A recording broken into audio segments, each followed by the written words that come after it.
Hola amistades. Saludos a los amantes de las historias que despiertan el alma. En este espacio te llevaremos a través de relatos que te recordarán la belleza que hay en cada momento de la vida. Acompáñame en este viaje hacia lo inolvidable. Si te gusta el video, déjame un like, comparte, y no olvides suscribirte. Y acompáñame en esta aventura. Comenzamos. Lo único que quería era pasar las Navidades con mis suegros. Iba a presentarles a mis gemelos, a los que nunca habían conocido. Pero en lugar de darme la bienvenida, me dijeron que durmiera en un granero. Sola. Hablemos de mis Navidades con mis suegros. Soy Evelyn y tengo una pequeña historia de terror navideña. Piensa en un granero espeluznante. Piensa en gemelos. Piensa en suegros que se llevan a los bebés. Mi esposo Mike y yo llevamos 2 años felizmente casados, y hace poco dimos la bienvenida al mundo a nuestros gemelos. El doble de amor, el doble de alegría y el doble de pañales. Así que, este año, cuando intentábamos decidir cómo celebrar la primera Navidad de los niños, mis suegros nos invitaron a quedarnos en su casa 2 semanas. Yo esperaba 2 semanas de descanso, pensando que los suegros pasarían sin problemas a desempeñar el papel de abuelos, permitiéndome dormir hasta tarde. También pensé que nos querrían y nos apreciarían un poco más a Mike y a mí, porque no los habíamos visto desde la boda. Así que, sinceramente, estaba entusiasmada con el viaje de 2 semanas. Empaqué suficiente ropa para los 4 y suficientes tentempiés para los gemelos. Empaqué regalos para los suegros y conseguí un poco de esa miel de flores silvestres que mi suegra está obsesionada con poner en su té. Estaba preparada para aquella alegre reunión familiar. Pero cuando llegamos a su puerta, las cosas dieron un giro inesperado. Por supuesto, estaban realmente emocionados por conocer a los gemelos, los cargaron y los asfixiaron a besos. Yo estaba encantada.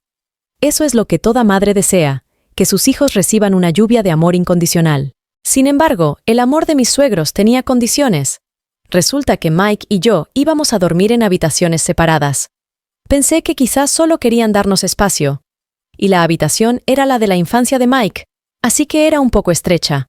Pero cuando me enseñaron mi habitación, se me cayó la mandíbula y se me hizo un nudo en el estómago. Era un granero. Un granero. Un granero. Con una estufa, una cama y un montón de cosas de granero por las estanterías. Olía a heno y a viejo establo. Lo cual no tenía sentido, porque no sabía que tuvieran animales. Pero eso no viene al caso ahora. Intenté hablar con Mike al respecto.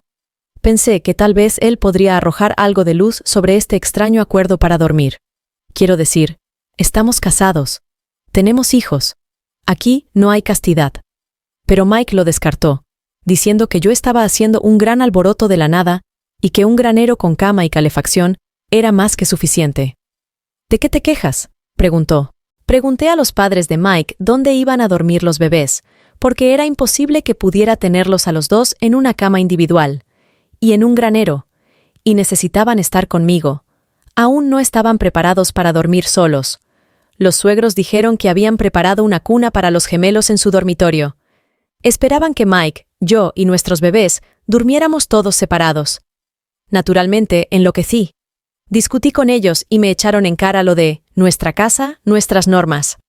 Cuando fui a buscar a Mike, había desaparecido convenientemente para salir con sus amigos del instituto, dejándome a mí lidiar con sus padres y los ruidosos gemelos. Para entonces, ya estaba completamente harta de aquella locura. Así que urdí un plan de venganza. Hice fotos de mi casa de vacaciones y del granero. Reservé el primer vuelo a casa y le dejé un mensaje a Mike, contándole mi abrupta marcha. En el aeropuerto, me senté con los gemelos dormidos y mordisqué chocolate mientras publicaba las fotos del granero en Facebook, soltando todos los detalles sobre Mike y su familia. Luego, embarqué y apagué el teléfono. Al aterrizar, mi teléfono estaba repleto de mensajes furiosos.